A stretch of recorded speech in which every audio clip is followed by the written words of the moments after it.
खुशी खुशी एक ऐसी चीज है जिसे हर कोई पाना चाहता है।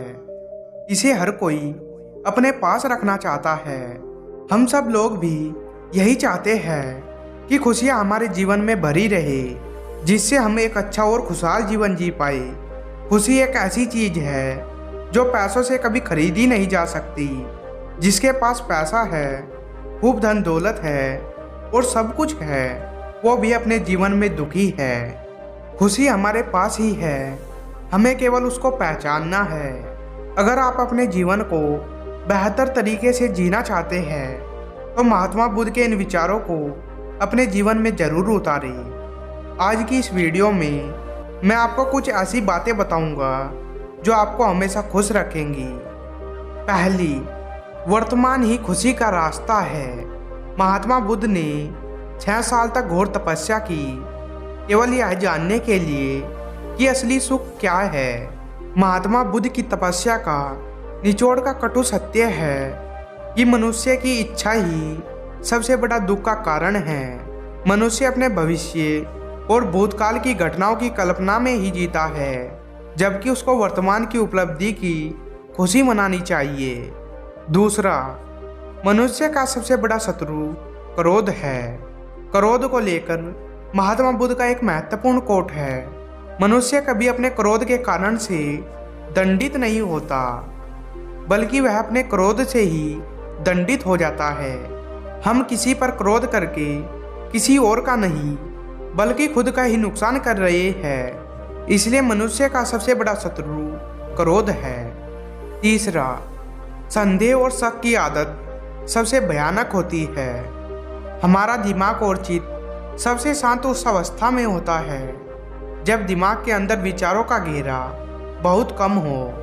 हमारा दिमाग हरदम कुछ ना कुछ सोचता रहता है, कुछ ना कुछ नए विचारों को जन्म देता रहता है। और ये कुछ नहीं, हमारे शक और संदेह ही है, जिनको सुलझाने के लिए हमारा दिमाग उनके उत्तर की तलाश में इधर उधर भटकता रहता है। चौथा, लोग आपको तभी इज्जत देंगे जब आप खुद पर जीत हासिल कर लेंगे। स्वयं पर जीत को लेकर महात्मा बुद्ध का एक बड़ा ही अच्छा सुविचार है। दुनिया पर आप कितनी भी जीत हासिल क्यों ना कर लो, लेकिन सबसे बड़ी जीत आपको तब हासिल होगी जब आप खुद पर जीत हासिल कर लोगे। तब आपकी प्रत्येक जीत होगी, चाहे वो फिर हार ही क्यों ना हो। पांचवा, सूर्य, चंद्रमा और सत्य कभी छुप नहीं सकते। हम चाहकर भी इस प्रकृति की घटनाओं को नहीं बदल सकते।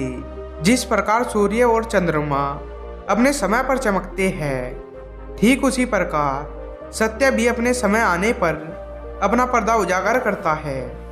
छठा, लक्ष्य को पाने से अच्छा है यात्रा को ठीक से करना।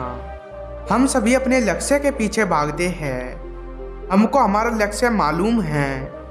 आपने कभी ये विचार किया है कि जब आपको लक्ष्य मिल जाएगा तब आप क्या करेंगे? निश्चित ही हम एक नए लक्ष्य के पीछे भागेंगे। मतलब हम संतुष्ट अवस्था में कभी नहीं आ पाएंगे। इसलिए हमको वर्तमान में जीना चाहिए और वर्तमान में हम सभी लक्ष्य की यात्रा कर रहे हैं। अगर आपने कभी लक्ष्य को हासिल किया है तो वह आपका भूतकाल था। निश्चित ही आज आप भी अपने लक्ष्य के पीछे ही भाग रहे होंगे। सातवां, बुराई को सिर्फ प्रेम से ही जीता जा सकता है। अच्छाई और बुराई दो पहलू है, जिसमें बुराई को उत्पन्न कर सकती है। बुराई से कभी अच्छाई की उत्पत्ति नहीं होती, लेकिन अच्छाई बुराई को समाप्त कर सकती है। बुराई पर अच्छाई की विजय की अनेक कहानियां आपने सुनी ही होगी। आठवां, खुशियों को जितना बांटोगे उतनी बढ़ती रहेंगी। महात्मा बुद्ध कहते हैं कि एक मोमबत्ती के सहारे आप कहीं दीपक जला सकते हो, फिर भी मोमबत्ती की रोशनी कभी कम नहीं होगी। ठीक उसी प्रकार खुशियाँ बांटने से कभी कम नहीं हो सकती, बल्कि बढ़ती ही रहती है। दोस्तों, मैं आपके साथ एक किस्सा शेयर करता हूँ। एक बार महात्मा बुद्ध की शरण में एक नया भिक्षु आया।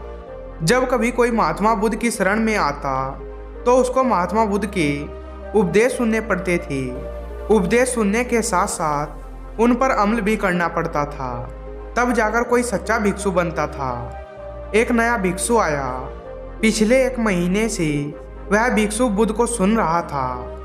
1 महीने के बाद वह भिक्षु बुद्ध के पास आया और बोला, मैं पिछले 1 महीने भर से आपको सुन रहा हूँ, लेकिन मुझ में कोई सुधार नहीं हुआ है।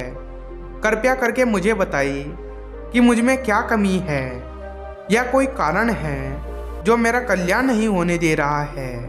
बुद्ध ने उस भिक्षु से एक प्रश्न किया, तुम कहाँ रहते हो?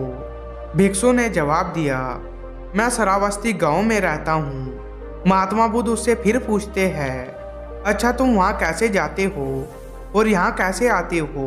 भिक्षु ने उत्तर दिया, मैं बैलगाड़ी से या घोड़े से या चलकर यहाँ आता हूँ। बुद्ध फिर एक प्रश्न करते हैं, अच्छा तुमको कितना समय लगता है? भिक्षु अपना हिसाब लगाकर समय बताता है। बुद्ध फिर एक प्रश्न करते हैं, अच्छा तुम यहाँ बैठे बैठे अपने गांव पहुँच सकते हो? भिक्षु ने उत्तर दिया कि नहीं महाराज। महात्मा बुद्ध कहते हैं कि केवल प्रवचन सुनने से कल्याण नहीं होने वाला है। कल्याण के लिए इन प्रवचन के पथ पर चलना पड़ेगा। बुद्ध के विचारों को सुनकर उनका अनुसरण करके अपने अनुसार ग्रहण करना सच्चा भिक्षु कहलाता है और वही सच्चा बुद्ध भी है। दोस्तों, वीडियो आपको कैसी लगी कमेंट में ज़रूर बताइए। अगर अभी तक चैनल को सब्सक्राइब नहीं किया है तो चैनल को सब्सक्राइब भी कर ले।